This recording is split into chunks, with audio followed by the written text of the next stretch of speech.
Hello guys and gals, welcome back to another episode of Haunted Gaming. This time we're doing a CREEPYPASTA called The Elder Scrolls V Skyrim: The Blood Knight's Retreat. The Elder Scrolls V Skyrim, Game of the Year for 2011, one of the best games ever to be created, and a cultural phenomenon. But with every game comes that one person whose twisted mind decides to tweak the game a bit to create a horrifying story. And with Bethesda's Softworks Creation Kit download, as well as their renowned support of fan-made editions and creations, the game that popularized the arrow in the knee internet meme would soon adopt an alternate world, full of darkness and evil. See, back in January of 2012, I purchased Skyrim for my PC, after hearing nothing but good reviews from everybody at my old high school, so using $60 worth of Walmart gift cards that I had saved for several years, I finally had the game in my hands at 7 o'clock one Saturday morning, accompanied with my dad's promise that he wouldn't let my siblings or my mother know that it was an M-rated game, as long as I promised that neither party watched me play it or see the game. My parents, my mother especially, despises M-rated games in our house. I quickly popped the shining disc into the laptop that I'd got for Christmas of 2011, after running through the usual installation issues with Steam's downloading, damn my slow internet connection, and after 4 hours of ceaseless torment and anguish as my excitement reduced my patience to absolute zero, I was finally able to play the game. It was good, the graphics blew my mind, and the game quickly rose to my #1 favorite of all time. Of course, I could also see why everybody loved it so much. Anyways, so after bringing my Nord character named Dante up to level 5, I was researching the history of the Elder Scrolls series when I came upon Steam's workshop. I was rendered speechless and dumbfounded by a vast library of amazing fan creations, quests, characters, weapons, and armor. All of that, these amazingly creative people that labored intensely for what could have been hours, days, or even weeks to build. I fell upon a downloading spree, getting as many of these mods as I could fit onto my computer. So, after a long and treacherous road of downloading and installing these mods, I played my beloved game once again, eliminating any troublesome mods that either didn't work, totally fucked my game up, or were just plain worthless. Then one particular quest intrigued me, however, though. It was entitled Quest: The Legend of the Blood Knight. I picked up a rare and hard-to-find book called The Legend of the Blood Knight from the corpse of one of the blind men, or the blind monsters known as the Falmer, in a Dwemer ruin known as Blackreach. Reading through it, the usual drumbeat sounded and a quest title faded into the top of my screen called Blood Knight's Retreat. Having downloaded and enjoyed the mod, Quest, and the Realms of Daedra, I tossed aside the quest I was currently on, not that I was doing it anyways. Instead of going to the third of the world to speak with the Greybeards about the Dovahkiin, I wanted to do a bit of exploration. And so then I allowed the Blood Knight's Retreat to be my active quest. I read the journal entry, and it stated, I read a book called The Legend of the Blood Knight, describing an old Nordic myth of an evil dragonborn that had murdered Emperor Loknir, the Lionhearted, before ascending to the throne, raining terror and death upon the folk of the Empire, before being tortured and skinned alive by Tiber Septim I, who has been his second in command. The book mentioned a portal to a distant realm of oblivion, even avoided by the Daedric lords, located deep within the Nordic crypt known as Devil's Cave, and that the Blood Knight will return when Alduin rises. I am to investigate the tomb and locate the portal. My first quest objective was labeled Find the Haunted Island, and my arrow marker ended up pointing to the Sea of Ghosts, almost beyond the game's world. After hours of traveling, I had no fast travel markers around here, and the nearest city was halfway across the map. I finally arrived at the shore of the sea, finding it full of corrupted shades and Drawer Death overlords. I easily killed them, diving into the sea to swim towards the distant marker. I noticed that all the music had faded away, and the only sound effects was wind blowing and what sounded like slow, high-pitched wailing. The more I swam, I could begin to hear the sound of twisted, echoing laughter around me. And it wasn't directional, like most voices. It was all-encompassing, omnipresent, like the voice of Molik Bal or any of the other Daedric princes. Whispers emerged from within the wind, echoing, and the game world darkened tremendously to the point where it was night.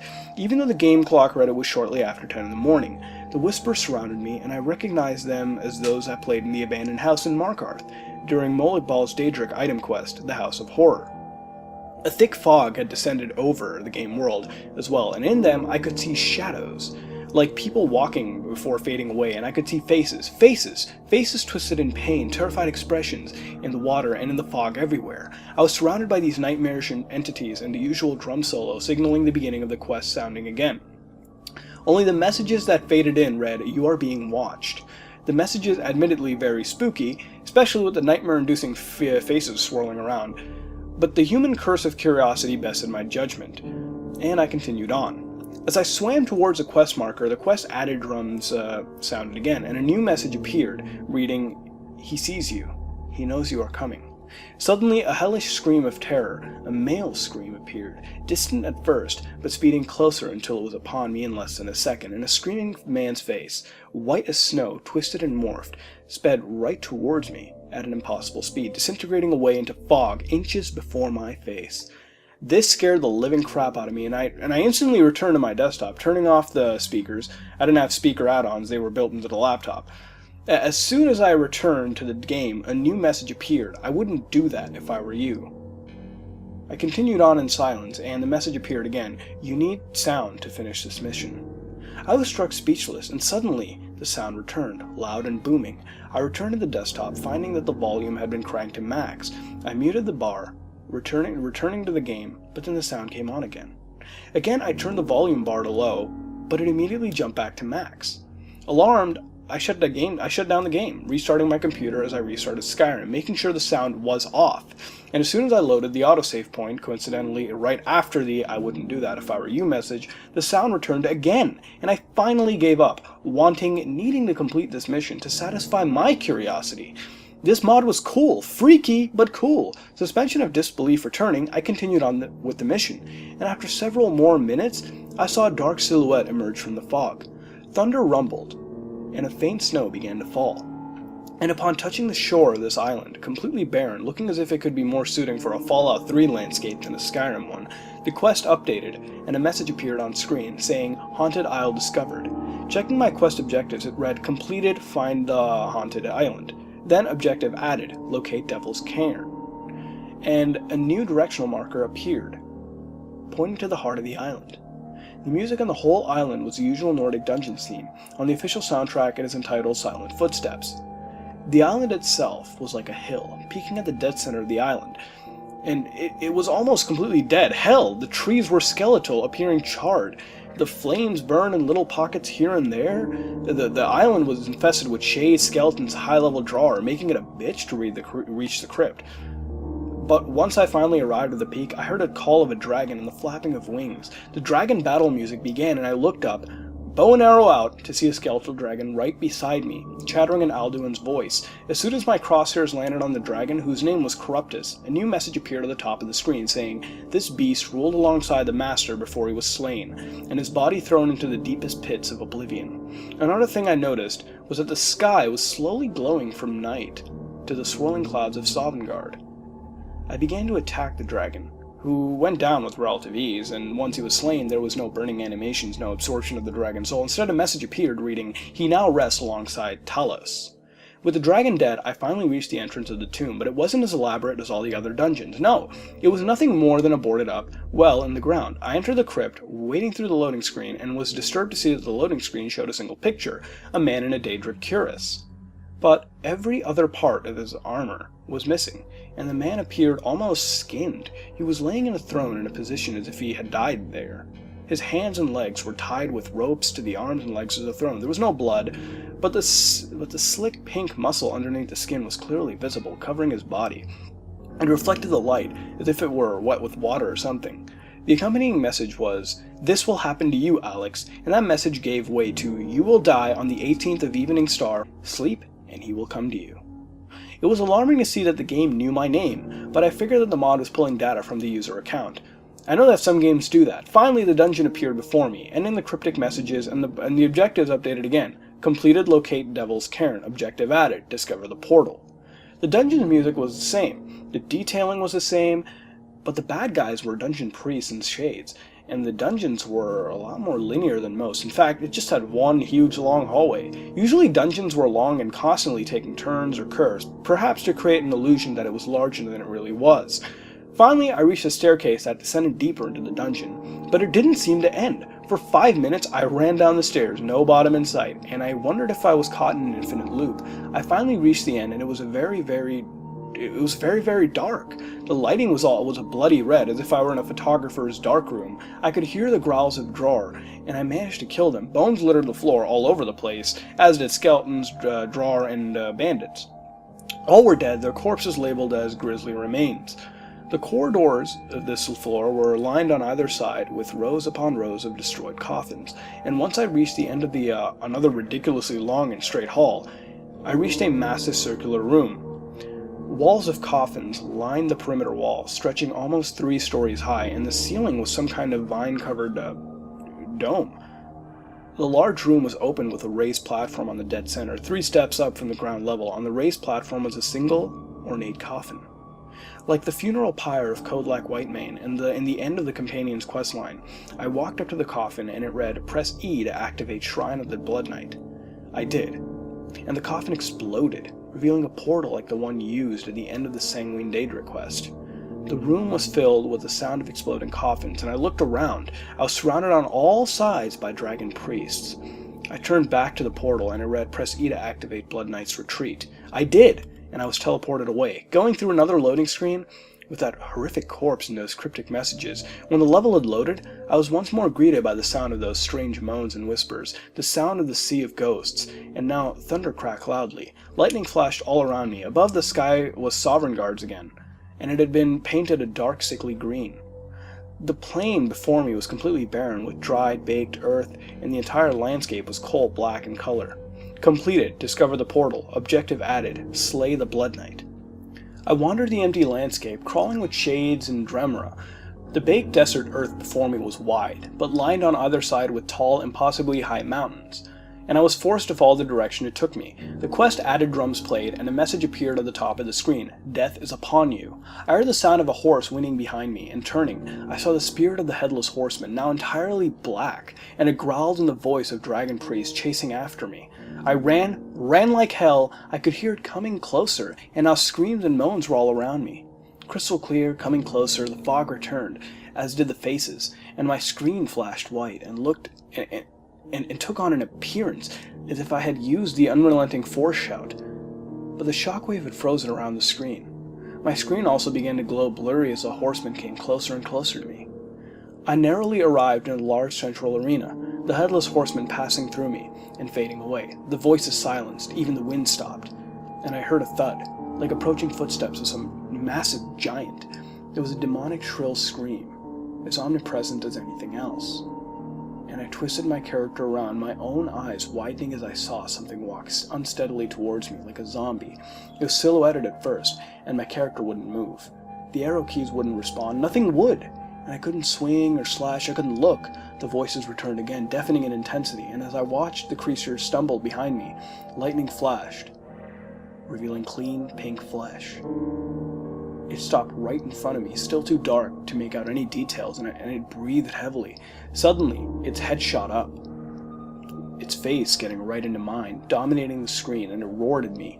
The face was terrifying. Its eyes were yellow orbs, its flesh was wet-looking pink, with veins and arteries outlined in cruel detail. It was bald-headed, and parts of its muscles on the dome of its head were pulled back, revealing clean white bone. Its scream was very animal-like, not even human. A deep voice, barely audible, sounded just beneath the whispering, rumbling on in what I assume was draconic. The music, which had become what Skyrim's official soundtrack had entitled Blood and Steel, suddenly skipped, as if the disc was skipping, and it kept this up as I regained control, but was immediately thrown backwards, just like in the opening scene when Alduin blasts you away from the chopping block.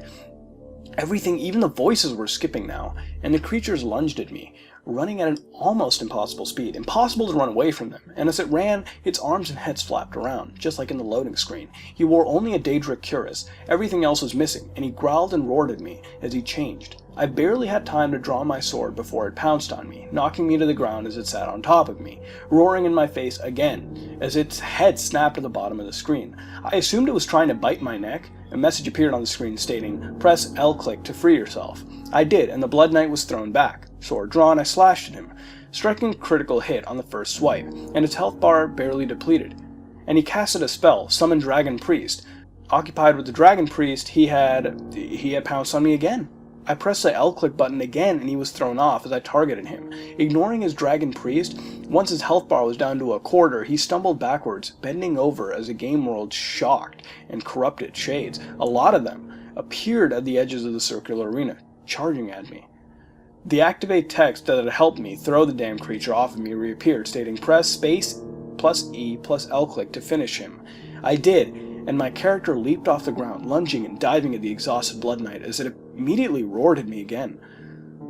And I sent the blade of my sword through its mouth and out the back of the skull. The animation pulled the sword from its throat, swiping it with a roar from the player as the sword decapitated the Lich. As soon as I had killed the creature, the corrupted shades collapsed in death as well, and everything grew silent and still. Absolutely no sound, no music, no nothing, total silence. The world shook and a loud rumble sounded as if something was collapsing, and a hellish, scratchy, almost metallic and tinny man's voice yelled, omnipresent and echoing, "No!" As a world I was and shook even harder, and the white light briefly flashed on the screen before fading in. The light faded away, and I found myself back on Haunted Isle.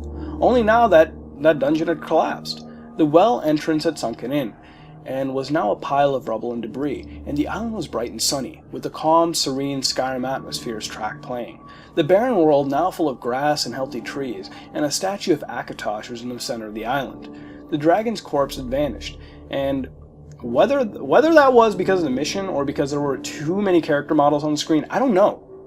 The drum sounded again, a message on the top of the screen appearing saying, "The curse has been lifted, the Blood Knight freed, and one must take his place in oblivion," and that was followed by quest completed, Blood Knight's Retreat. I explored the island for a little bit, finding hidden just beneath the lake, in the center of the island, a treasure chest with a key required lock. Even though I didn't think I had the key required to unlock the chest, it opened and unlocked anyways, yielding a lot of gold, some jewels, and a full set of enchanted Daedric armor and swords, labeled as the armor of the Blood Knight and the Blood Knight's saber.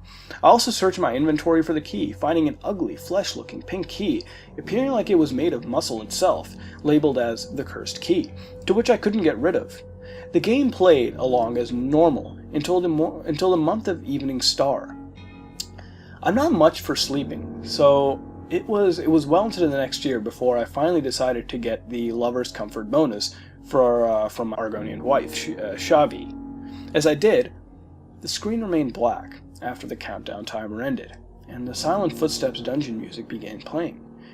The game suddenly loaded, and I found myself once more in this strange world, in the same arena where I'd slayed the Blood Knight. The only sound was the dungeon music, and a whoosh of large, roaring, burning fire beneath the music. I once more couldn't move, but at least I could look around.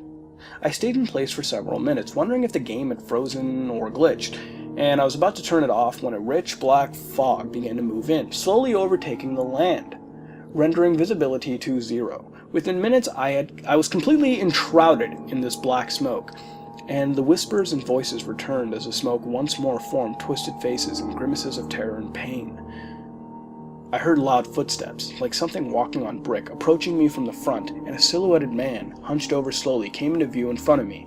It stopped walking, looking up at me, and within seconds had somehow zoomed right up to me, revealing a shade version of the Blood Knight, roaring in my face. His head was still nightmarish looking, he looked like a zombie, and his open mouth grew closer until my screen was completely covered. There was a disgusting liquid crunch of something, and the screen flickered white briefly before it completely went dark and sent me to my desktop.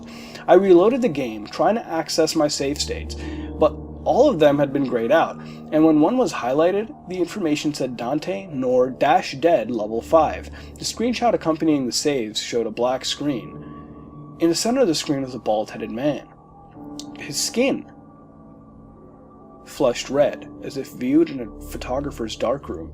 His head was kneeling forward, the skin was stretched tautly over his bones, as I could only see blackness where his eyes were.